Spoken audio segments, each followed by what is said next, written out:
Okay, meron ako dito salmon, baked salmon with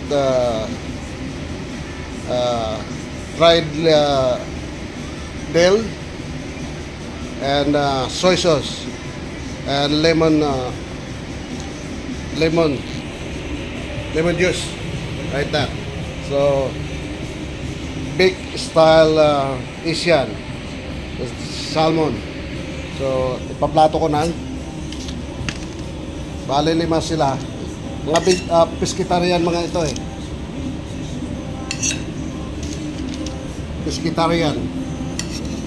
Kumakain ng isda, kumakain din ng gulay. So, ganun sila. Ganun siya. So, bale 5 sila. So, yan lang. Okay? Okay nga, Lord? Salamat. Ayan sila, babalutin ko na yan. So, binik lang yan sa oven. Okay? Bye!